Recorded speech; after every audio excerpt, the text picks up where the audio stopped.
नारायणं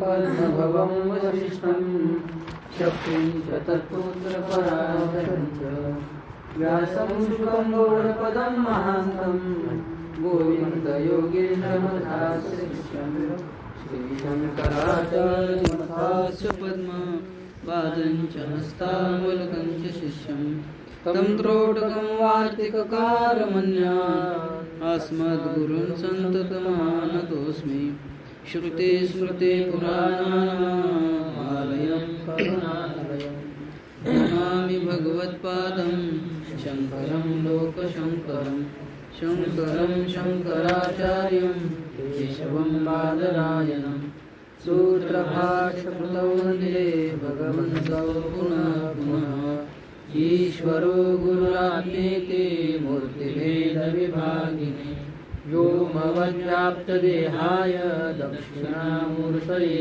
नमः।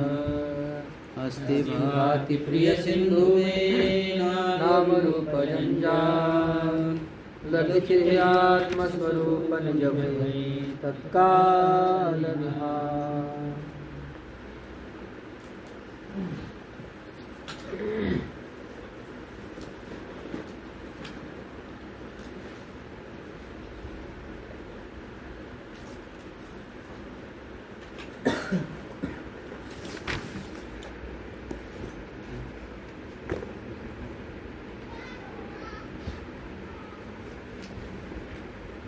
पंचवीस चालू आहे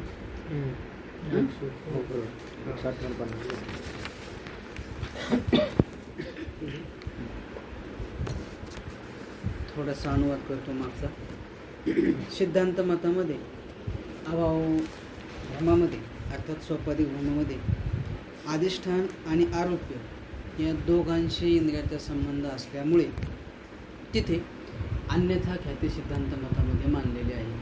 आणि ज्या ठिकाणी अधिष्ठानाचं प्रत्यक्ष असतं म्हणजे त्याच्याशी इंद्रियाचा संबंध असतो आणि आरोप्याशी इंद्रियाचा संबंध नसतो तिथे सिद्धांत मतामध्ये अनिर्वचनीय ख्याती मानून त्या पदार्थाची अनिर्वचनीय उत्पत्ती मानलेली आहे.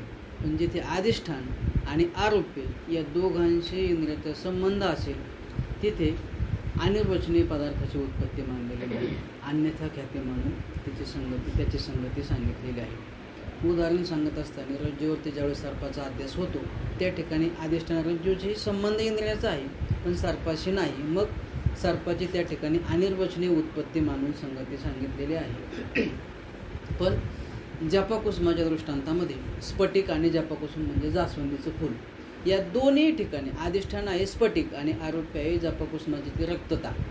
या दोघांशी इंद्रियाचा संबंध असल्यामुळे अधिष्ठान आणि आरोप्य इथे दोघांची संबंध असल्यामुळे जी रक्तता आहे स्फटिकाच्या ठिकाणी तिच्या अनिर्वचनीय उत्पत्ती मानण्याची आवश्यकता नाही. तिची अन्यथा ख्याती मानून सिद्धांत मतामध्ये संगती सांगितलेली आहे. जास्वंदीच्या फुलाच्या ठिकाणी असलेली जी रक्तता ती स्फटिकाच्या ठिकाणी अन्याची अन्य रूपाने किंवा अन्याची अन्य ठिकाणी अशी जी अन्यथा ख्याती आहे ती मानून इथे त्या रक्ततेची उत्पत्ती नाही मानली. ते काय आहे जास्वंदाच्या फुलाच्या ठिकाणी असलेली जी लालिमा किंवा रक्तता ती स्फटिकामध्ये भासत आहे तिची अन्यथा ख्याती मानून संगती सांगितलेली आहे. आणि सिद्धांत मतामध्ये या सोपाधिक भ्रमाच्या ठिकाणी अन्यथा ख्यातीचा स्वीकार केलेला आहे. आणि बाकीच्या ठिकाणी अनिर्वचनीय ख्याती मानून पदार्थाचं ज्ञान आणि पदार्थ दोघांची अनिर्वचनीय उत्पत्ती होऊन तिथे अनिर्वचनीय ख्याती मानलेली आहे. पुढे सांगितलं की सघट भूतलामध्ये ज्यावेळेस घटाभावाचा भ्रम होईल तिथेही अधिष्ठान आणि आरोप्य या दोघांचं सान्निध्य असल्यामुळे दोघांशी इंद्रियाचा संबंध आहे. कारण का अधिष्ठान भूतल आहे आणि आरोप्य घटाभाव आहे. यद्यपि हा जो घटाचा अभाव आहे तो भूतलामध्ये नाही पण भूतलाच्या ठिकाणी की ज्या ठिकाणी घट विद्यमान आहे तिथेच घटाचा अभाव आहे. पण मग भूतलाच्या ठिकाणी जरी घट विद्यमान असला तरी भूतलत्वाच्या ठिकाणी घटाचा अभाव आहे. आणि भूतलनिष्ठ जे गुणाधिक आहे त्यांच्या ठिकाणी त्या घटाचा अभाव आहे. मग आता भूतल वृत्ती जरी घट असला तरी पण भूतलाच्याच ठिकाणी राहणारे जे भूतलत्व आहे त्याच्या ठिकाणी घटाचा अभाव आहे. आणि भूतल वृत्ती जे रूपस्पर्शते गुण आहे तिथेही घटाचा अभाव आहे. म्हणून भूतलत्वामध्ये आणि भूतलाच्या ठिकाणी असलेल्या रूपाधिक गुणांमध्ये संयोग संबंधाने घट कधीही राहत नाही. म्हणजे त्याचा काय आहे तिथे अभाव आहे. कुठे? जिथे घट आहे तिथेच. घट कुठे आहे? भूतलावरती. आणि त्याच भूतलावरती भूतलत्वाच्या ठिकाणी आणि भूतलाचे रूपाधिक गुणांच्या ठिकाणी संयोग संबंधाने घटाचा अत्यंत अभाव आहे. मग पुढे सांगितलं की संयोग हा जो आहे तो दोन द्रव्यांचा होतो. मग घट द्रव्य आहे पण भूतलत्व द्रव्य नाही. म्हणून भूतलत्वाचा आणि घटाचा संयोग संबंध कधी नाही, तिथे अभाव आहे. बरं, रूपाधिक हे गुण आहेत आणि संयोग हा द्रव्याचा होतो, गुणाचा होत नाही. म्हणून गुणाच्या ठिकाणी सुद्धा घट रूपी द्रव्याचा संयोग संबंध अवच्छिन्न अत्यंत अभाव आहे. अशा रीतीने भूतलाच्या ठिकाणी भूतलत्व जातेच्या ठिकाणी आणि भूतलनिष्ठ रूपाधिक गुणांच्या ठिकाणी घटाचा अत्यंत अभाव सांगितलेला आहे, अभाव आहे. आता नियम असा केला की ज्याच्यामध्ये ज्याचा संयोग संबंध घडत नाही त्याच्या ठिकाणी त्याचा संयोग संबंध अवच्छिन्न अत्यंत अभाव असतो. ज्याच्या ठिकाणी आता भूतलत्वाच्या ठिकाणी घटाचा संयोग घडतच नाही, मग त्या भूतलत्वाच्या ठिकाणी त्याचा म्हणजे त्या घटाचा संयोग संबंध अवच्छिन्न अत्यंत अभाव आहे. पुन्हा रूपाधिक गुणांच्या ठिकाणी घटाचा संयोग घडतच नाही, म्हणून त्या रूपाधिक गुणांच्या ठिकाणी घटाचा संयोग संबंध अवच्छिन्न अत्यंत अभावच आहे. अशा रीतीने भूतलामध्ये संयोग संबंधाने घट असताना सुद्धा भूतलत्व आणि भूतलाच्या ठिकाणी राहणारे गुणाधिक त्याच्यामध्ये संयोग संबंधाने घट नाही. म्हणून तिथे संयोग संबंध अवच्छिन्न भूतलाच्या ठिकाणी घटाचा अत्यंत अभाव आहे. मग तिथे सांगतात की अधिष्ठान भूतल आणि आरोप्य घटात्यंत भाव त्यांचा भूतलाच्या ठिकाणी स्वाधिकरण समवाय संबंध आहे. कोणाचा? अत्यंत अभावाचा भूतलाचा. मग अत्यंत अभावाचा भूतलाबरोबर स्वाधिकरण स्वसंबंधाने घ्यायचा घटाचा अत्यंत अभाव आणि अधिकरण घ्यायचं भूतल. म्हणून अत्यंत अभावाचा भूतलाशी स्वाधिकरण समवाय संबंध आहे.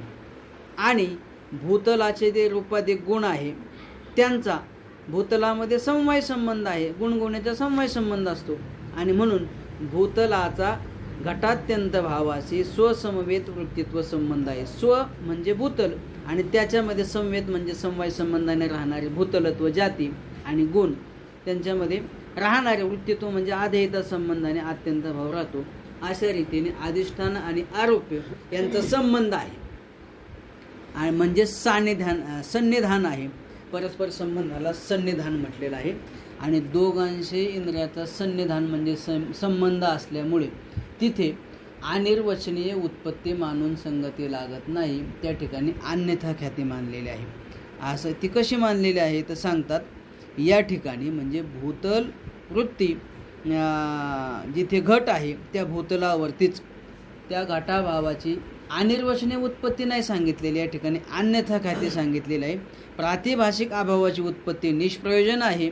अशा रीतीने त्या ठिकाणी अन्यथा ख्याती मानूनच अभावाचा भ्रम होतो सांगून प्रत्यक्ष आणि परोक्ष भेदाने अभावाचा भ्रम सुद्धा दोन प्रकारचा आहे हे इथपर्यंत सांगितलेलं आहे.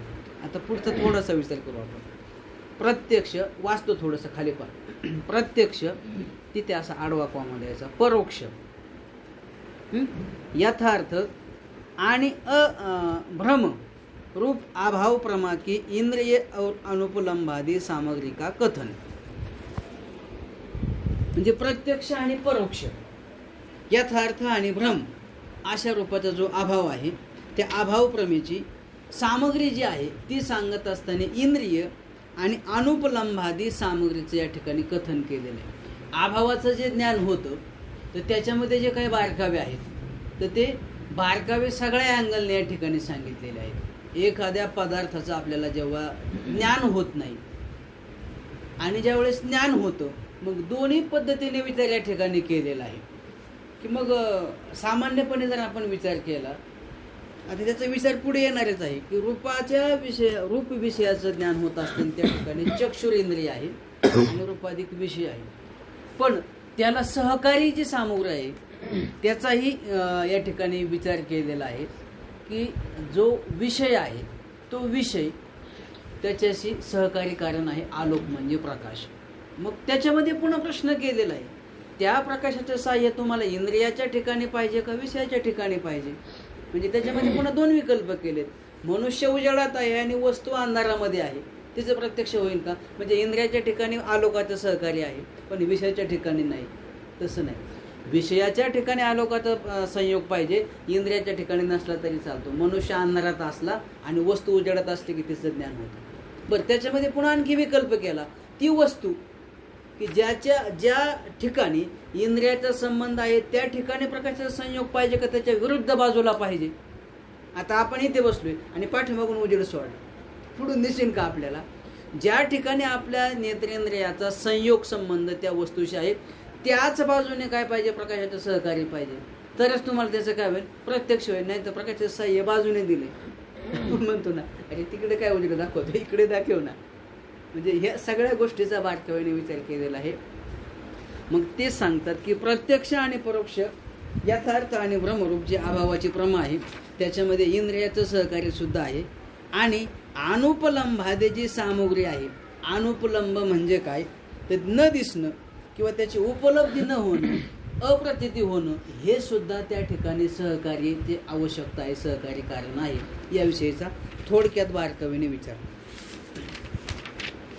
तैसे अभाव की प्रमा भी प्रत्यक्ष परोक्ष भेद से दो प्रकार के है. तशी अभावाची प्रमा सुद्धा म्हणजे अभाव प्रमा सुद्धा प्रत्यक्ष अभाव प्रमा आणि परोक्ष अभाव प्रमा असे दोन प्रकारचे आहेत. नैयायिक मत में तो इंद्रियजन्य ज्ञान को अपरोक्ष कहे है, तासे भिन्न ज्ञान को परोक्ष कहे है. न्याय मतामध्ये इंद्रियजन्य ज्ञानाला अपरोक्ष ज्ञान म्हटलेलं आहे. इंद्रियार्थ सन्निकर्षजन्य ज्ञानम प्रत्यक्षम किंवा अपरोक्षम.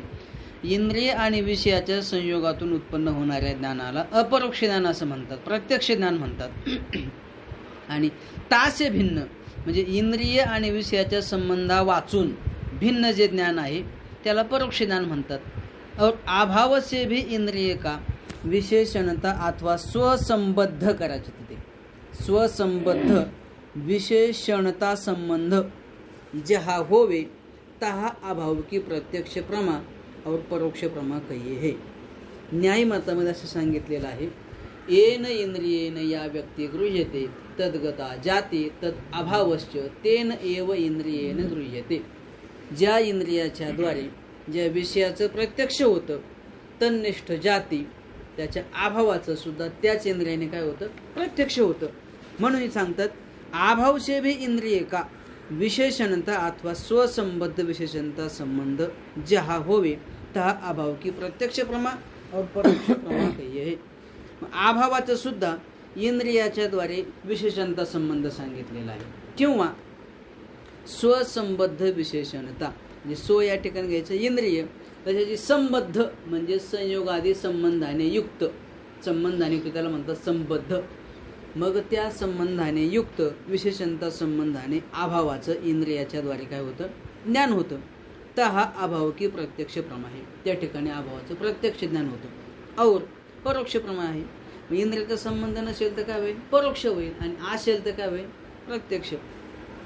जैसे आता उदाहरण सांगतात पहा, जैसे श्रोत्र से शब्दाभाव का विशेषणता संबंध है तहा काना द्या त्याला आणि दोवरती टिंब द्या. तहा शब्दाभाव की श्रोत्रजन्य प्रत्यक्ष प्रमा है. जैसे श्रोत्र से शब्दाभाव का विशेषणता संबंध है. श्रोत्राशी शब्दाभावाचा विशेषणता संबंध आहे आणि त्या विशेषणता संबंधाने शब्दाचं श्रोत्रेंद्रियाने ज्ञान होतं. म्हणून शब्दाभावाचं बरं का, शब्दाचं नाही, शब्दाभावाचं श्रोत्रेंद्रियाने विशेषणता संबंधाने ज्ञान होईल. मग त्या ठिकाणी शब्दाभावाचे श्रोत्रजन्य प्रत्यक्ष प्रमा आहे. शब्दाभावाचं जे उत्पन्न होणारे श्रोत्रापासून जे ज्ञान आहे त्याला म्हणतात श्रोत्रज प्रत्यक्ष प्रमा. तैसे जसं हे आहे तसं भूतल में घटाभाव होवे तहा नेत्र संबद्ध भूतल में विशेषणता संबंध घटाभाव का, तिथे घटाभाव का करायचं, घटाभाव का होणे ते नेत्रजन्य प्रत्यक्ष प्रमा घटाभाव की होवे हे तैसे. तुम्ही लिहित नाही बर. तैसे भूतल में घटाभाव होवे, तसं भूतलावर घटाचा अभाव होईल त्या ठिकाणी त्या घटाभावाचं तहा नेत्र संबद्ध भूतल में, नेत्र संबद्ध, संबद्ध म्हणजे संयोग संबंधाने. कोण आहे? नेत्राचा संयोग संबंध भूतलाशी, म्हणजे नेत्र संबद्ध म्हणजे संयोग संबंधाने भूतल, आणि त्याच्या ठिकाणी भूतलाच्या ठिकाणी घटाभावाचा विशेषणता संबद्ध संबंध तिथे द करायचं नाही नाही, खाली वाचतोय मी आता, खाली वाचतोय, वरच नाही, खाली वाचतोय. हे इथे अर्जुन ते वेळी पुढे घटाभावाच्या अगोदर तेच पुढे हो. हा नाही ते पुढे संबंध. हा ते संबंध बरोबर. आता मागचं वाचतोय मी. भूतल में घटाभाव होवे, अभी तो भाष्यकार के आगे नहीं गए.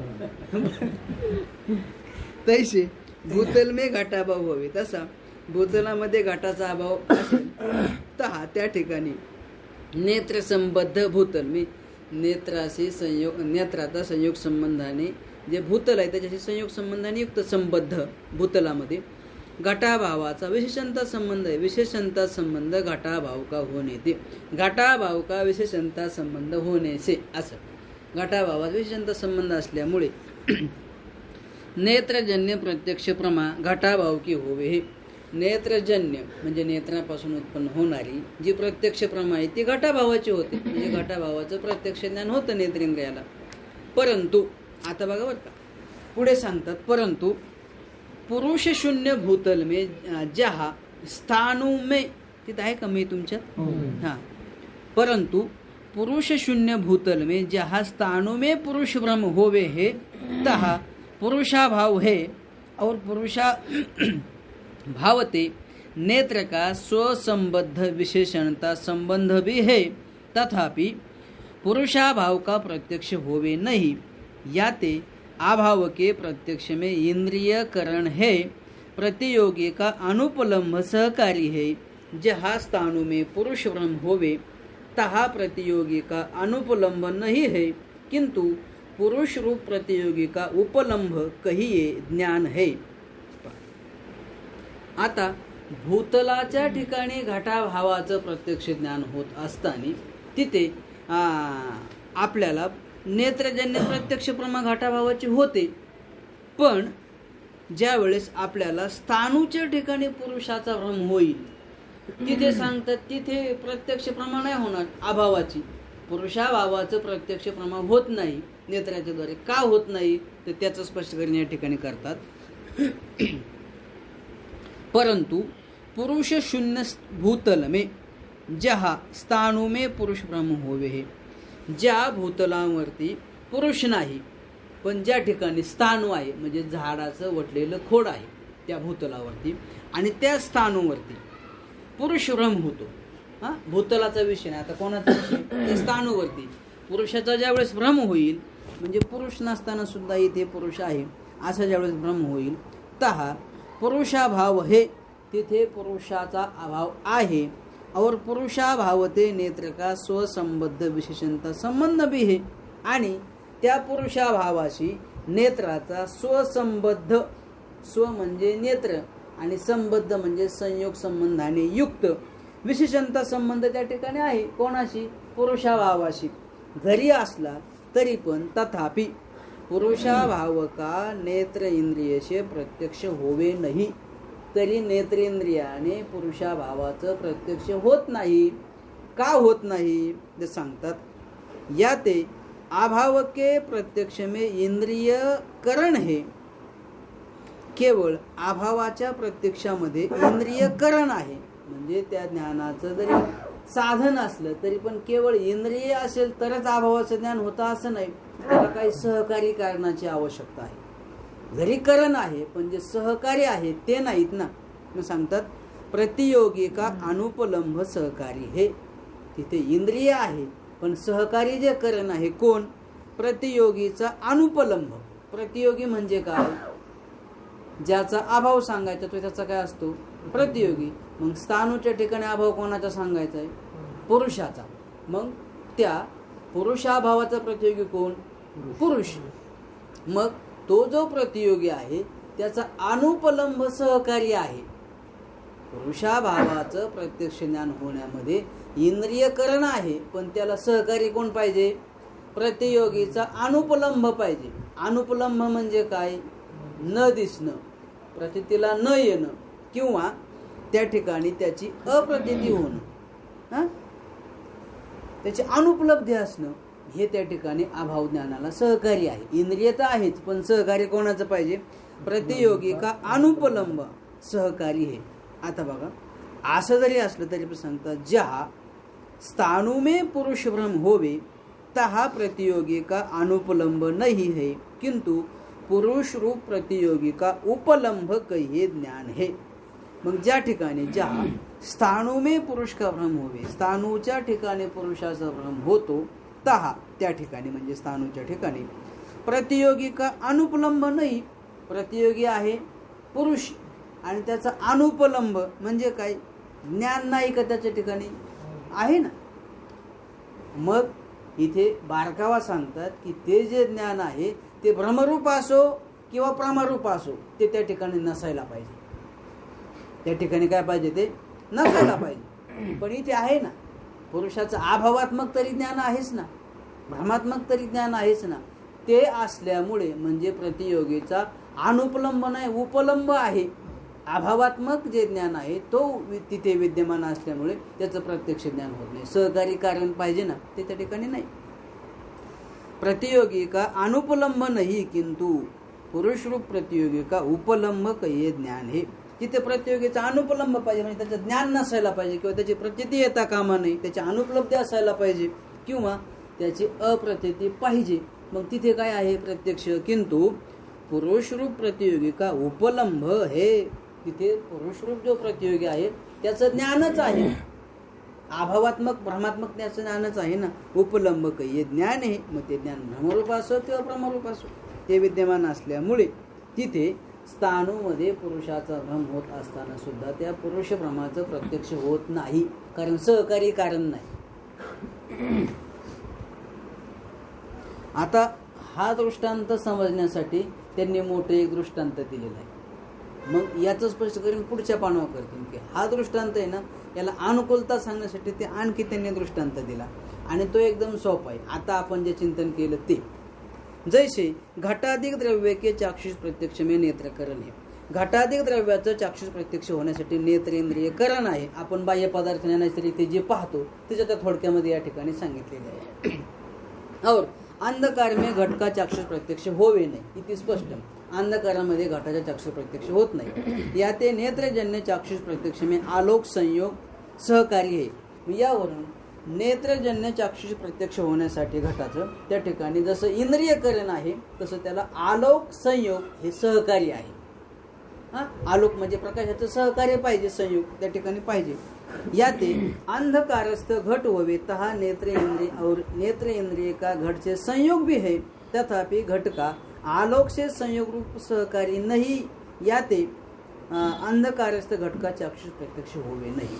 आता अंधकारस्थ घट होवे, अंधकारामध्ये स्थ म्हणजे स्थित असलेला घट असेल तर तहा नेत्र इंद्रिय आहे, नेत्र इंद्रिय आहे और नेत्र इंद्रिय का घट से संयोग भी है. त्याचा घटाचे संयोग पण आहे पण त्याचं प्रत्यक्ष होतं का? नाही होत. का होत नाही? तथापि घट का आलोक से संयोग रूप सहकारी नाही. घटाशी आलोक म्हणजे प्रयोग संयोग प्रकाश जो आहे ना त्याच्याशी संयोग रूप सहकारी नाही. यावरून अंधकारस्थ घटका चाक्षुष प्रत्यक्ष होवे नाही. म्हणून यावरून अंधकारामध्ये असलेल्या घटाचं चाक्षुष प्रत्यक्ष होत नाही. चाक्षुष प्रत्यक्ष में आलोक संयोग सहकारी आहे. चाक्षुष प्रत्यक्षामध्ये प्रकाशाचा संयोग सहकारी असणे या ठिकाणी सहकारी आहे. तहा इंद्रिय से आलोक का संयोग हेतू नाही किंतु विषय से आलोक संयोग हेतू आहे. त्या ठिकाणी सुद्धा प्रकाशाचं साह्य कोणाला पाहिजे, संयोग कोणाशी पाहिजे, इंद्रियाशी नाही. उलट डोळ्यावर उजेड दाखवलं तर दिसतच नाही, असलेलं दिसणं बंद होतं. हा संयोग कोणाशी पाहिजे, विषयाशी पाहिजे. तर हा इंद्रिय से आलोक का संयोग हेतू नाही किंतु विषय से आलोक संयोग हेतू. त्या ठिकाणी इंद्रियाशी प्रकाशाचा संयोग हेतू नाही तर विषयाशी प्रकाशाचा संयोग हेतू आहे. याते प्रकाश में स्थित पुरुष को अंधकारस्थ घट का प्रत्यक्ष होवे हे. यावरून प्रकाशामध्ये स्थित असलेल्या पुरुषाला अंधकारस्थ घट का प्रत्यक्ष होवे नाही. पुरुष प्रकाशामध्ये आहे म्हणजे त्याचं इंद्रियाला प्रकाशाचं साह्य आहे पण विषयाशी प्रकाशाचं साह्य नाही, संयोग नाही, म्हणून त्या विषयाचं प्रत्यक्ष होत नाही. तर हा इंद्रियाशी तो आलोक संयोग आहे. त्या ठिकाणी इंद्रियाशी आलोक संयोग आहे. विषय जो घट तासे आलोक संयोग नाही, विषय जो घट त्याच्यासोबत प्रकाशाचा संयोग नाही. और अंधकारस्थ पुरुष को प्रकाशस्थ घट का प्रत्यक्ष होवे हे. म्हणून त्या पहिल्या याच्यामध्ये इंद्रियाशी प्रकाशाचा संयोग आहे पण विषयाशी नाही, म्हणून विषयाचं प्रत्यक्ष होत नाही. आता उलट केलं, काय केलं, विषयाशी प्रकाशाचा संयोग तिथे झाला, इंद्रियाशी नाही. ते सांगतात और पुरुष अंधकारामध्ये अंधकारस्थ पुरुष को प्रकाशस्थ घट का प्रत्यक्ष होवे हे. आणि अंधकारामध्ये स्थित असलेल्या पुरुषाला प्रकाशस्थ घट, प्रकाशामध्ये स्थित असलेल्या घटाचं प्रत्यक्ष होतं. तहा इंद्रिय से तो आलोक का संयोग नाही है.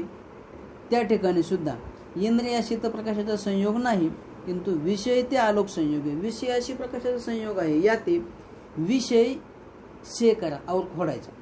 विषय से आलोक संयोग नेत्रजन्य ज्ञान में सहकारी है. यावरून विषयाशी नाही विषय से अवकोडायचं. हाँ याते विषय से आलोक संयोग नेत्रजन्य ज्ञान में सहकारी है. यावरून विषयाशी प्रकाशाचा संयोग हा नेत्रजन्य ज्ञानामध्ये सहकारी आहे.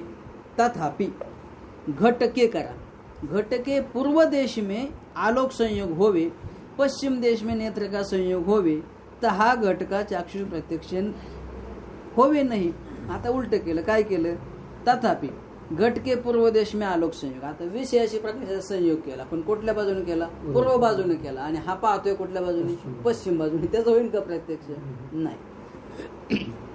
तथापि घटके पूर्व देश में आलोक का संयोग होवे, घटाच्या पूर्व देशाशी प्रकाशाचा संयोग आहे आणि पश्चिम देशामध्ये इंद्रियाचा नेत्राचा संयोग आहे. तर हा घटका चाक्षुष प्रत्यक्ष होवे नाही, तिथेही घटाचा चाक्षुष प्रत्यक्ष होत नाही. होया चाहिए, व्हायला पाहिजे, कारण का विषयाशी प्रकाशाचा संयोग आहे ना पण होत नाही. काय आहे ते, का होत नाही, विषय ते आलोक का संयोग रूप सहकारी है और संयोग रूप व्यापार वाला नेत्र इंद्रिय करण भी है. याते जिस घट के देश में नेत्र का संयोग होवे तिसी देश में आलोक संयोग सहकारी है. आता इंद्रियाशी आणि इंद्रियाचा विषयाशी संबंध आहे तिथे आलोक पण सहकारी आहे, पण ज्या देशाशी विषयाशी इंद्रियाचा संबंध आहे त्या देशाच्या आलोकाचा संयोग नाही ना, त्याच्या विरुद्ध देशाशी आहे, तो नाही पाहिजे.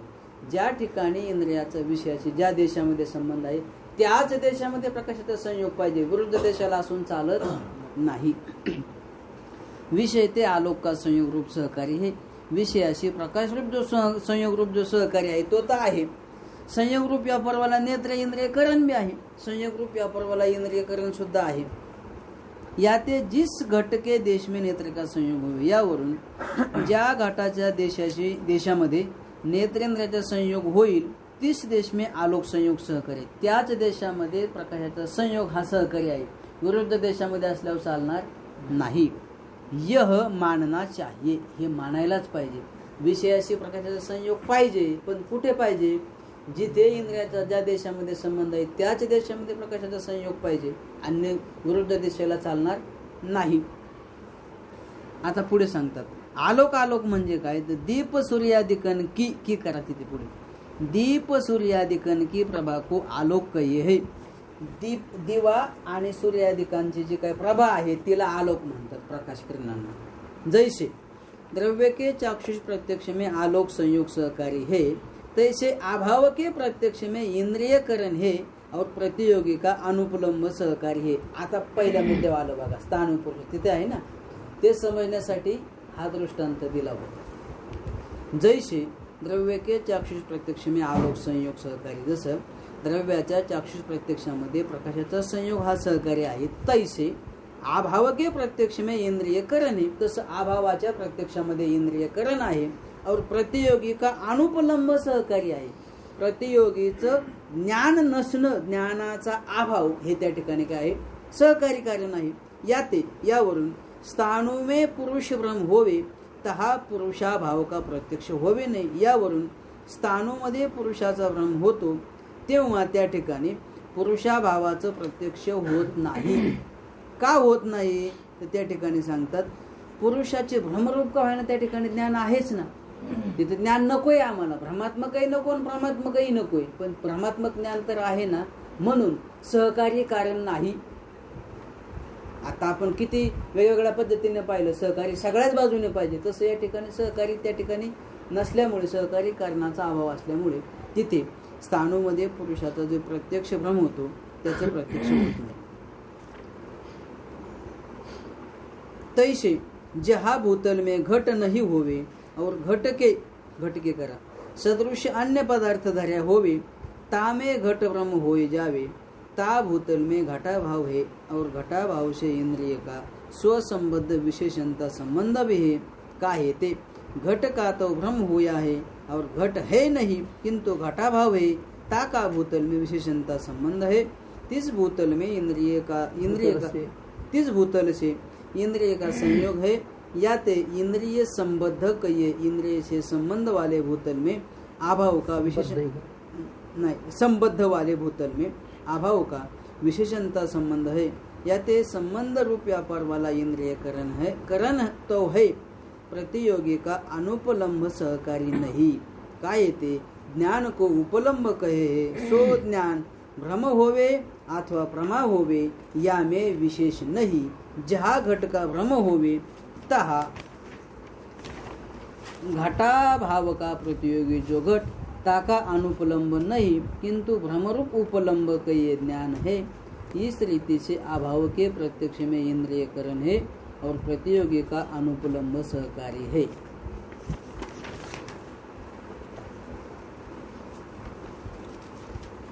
तैसे जहा भूतल में घट नहीं होवे, तसं ज्या ठिकाणी भूतलामध्ये घट नाही और घट के सदृश अन्य पदार्थ धर्या होवे, घटाच्या सारखा दुसरा पदार्थ त्या ठिकाणी धरलेला आहे. तामे घट भ्रम होई जावे, मग त्याच्या ठिकाणी काय झाला, घटाचा भ्रम म्हणजे घट आहे असा भ्रम झाला. ता भूतल में घटा भाव, मग त्या भूतलाच्या ठिकाणी घट आहे का, नाही, घटाचा अभाव आहे, घटाचा भ्रम झालाय. और घटा भाव से इंद्रिय का स्वसंबद्ध विशेषणता संबंध भी है. मग त्या घटा भावाशी इंद्रियाचा स्वसंबद्ध विशेषणता संबंध पण आहे. इंद्रिय आणि संबद्ध संयोग संबंधाने युक्त जे काही भूतल त्याच्या ठिकाणी असलेला जो घटाभाव त्याच्याशी विशेषणता संबंध आहे. काय ते घट का तो भ्रम होय आहे, घटाचा भ्रम झालेला आहे, तिथे घट नाही. और घट है नाही, तिथे घट नाही, किंतु घटाभाव, घटाचा अभाव आहे. ताका भूतल में विशेषणता संबंध आहे, त्या घटाभावाचा भूतलामध्ये विशेषणता संबंध आहे. तीस भूतल में इंद्रिय का संयोग है आणि त्या भूतलाशी इंद्रियाचा संयोग संबंध आहे. याते इंद्रिय संबद्ध कहिए इंद्रिय से संबंध वाले भूतल में अभाव का विशेषणता संबंध है. यावरून इंद्रियाशी संबद्ध म्हणजे इंद्रियाशी संबद्ध वाले भूतल में इंद्रियाचा संयोग संबंध ज्या भूतलाशी आहे त्या भूतलामध्ये अभाव का विशेषणता संबंध आहे, अभावाचा विशेषणता संबंध आहे. याते संबंध रूप व्यापार वाला इंद्रिय करण है. यावरून संबंध रूप व्यापार वाला इंद्रिय करण तो आहे, करण तर आहे, परंतु प्रतियोगी का अनुपलम्ब सहकारी नाही. प्रतियोगी कोण, घटा भावाचा प्रतियोगी घट, तर त्याचा अनुपलम्ब सहकारी आहे का त्या ठिकाणी, नाही. मग अभावाचं प्रत्यक्ष होईल कसं, अभावाच्या ज्ञानासाठी प्रतियोगीचा अनुपलम्ब पाहिजे आणि म्हणून प्रतियोगी का अनुपलम्ब सहकारी पाहिजे, पण तो सहकारी नाही.